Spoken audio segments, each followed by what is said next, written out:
జై శ్రీమన్నారాయణ. వైశాఖ మాసం నుండి మనకు వేసవి తీవ్రత అనేది బాగా పెరుగుతూ ఉంటుంది కదండి.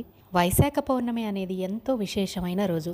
మరి అలాంటి వైశాఖ పౌర్ణమి రోజున అసలు ఏం చేయాలి అనేది మనం ఈరోజు వీడియోలో తెలుసుకుందాము.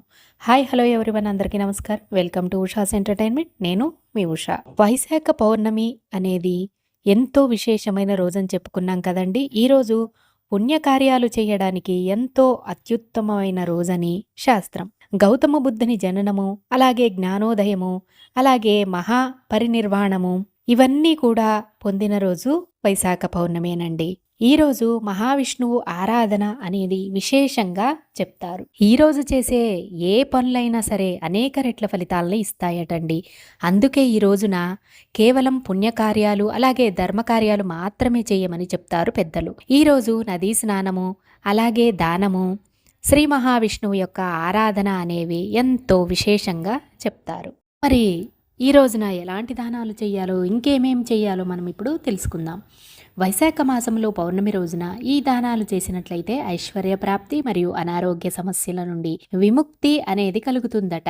దానం చేయాల్సిన వస్తువులు ఏమిటంటేనండి, ఫస్ట్ మామిడి పండ్లు. అవి దానం చేయడం వల్ల ఐశ్వర్య ప్రాప్తి, అలాగే అనుకున్న పనులు సకాలంలో నెరవేరుతాయట. ఇక తర్వాత విసనకర్ర, గొడుగు లాంటివి. ఇవి దానం చేయడం వలన పితృదేవతల యొక్క ఆశీస్సులు లభిస్తాయట. మానసిక ప్రశాంతత అనేది కూడా కలుగుతుంది. ఇంట్లో ఉండే గొడవలు కూడా తీరిపోతాయి. ఇక నెక్స్ట్ పాదరక్షలు, అవేనండి చెప్పులు. వీటిని దానం చేయడం వలన కష్టాల నుండి విముక్తి కలుగుతుందట. మన యొక్క ఆయుష్ అనేది కూడా పెరుగుతుందట. ఇక నెక్స్ట్ ఆరోగ్య పరిహారం అంటే శివాభిషేకము లేకపోతే విష్ణువు యొక్క ఆరాధన అనేవి చెయ్యాలి. దీర్ఘకాలిక అనారోగ్యంతో ఇబ్బంది పడేవారు ఈ రోజున శివునికి మామిడి పండ్లతో అభిషేకం చేస్తే, అంటే మామిడి పండ్ల యొక్క రసంతో అభిషేకం చేయడం వలన అలాంటి దీర్ఘకాలిక అనారోగ్య సమస్యల నుండి ఉపశమనం అనేది లభిస్తుందట. ఇక జంతువులకు, పక్షులకు దాహాన్ని తీర్చడం, వాటి యొక్క ఆకలిని తీర్చడం కూడా మన కర్తవ్యమే కదండి. అది కూడా చేయడం ఈరోజు మనకు అనేక రెట్ల ఫలితాన్ని అనేది ఇస్తుంది. అలాగే అన్నదానాలు, ఇక జలదానాలు, ఈ విధంగా రకరకాల దాన ధర్మాలను చేయడం వల్ల విశేషమైన ఫలితాలను పొందవచ్చు.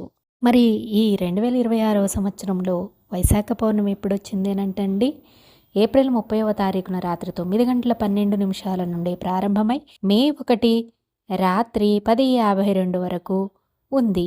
అందువలన మనం పౌర్ణమి తిథిని మే 1వ తారీఖునే చేసుకోవాలి. విన్నారు కదండి. మరి ఇంతటి విశేషమైన రోజుని అస్సలు వదులుకోకూడదు కదా. మనం అన్ని మంచి పనులనే చేసి మంచి మంచి ఫలితాలను పొందుదాము. అంతా పాజిటివిటీని పెంచుకుందాము. అందరికీ అంతా శుభమే కలగాలని కోరుకుంటున్నాను. Thank you for watching. జై శ్రీమన్నారాయణ. స్వస్తి.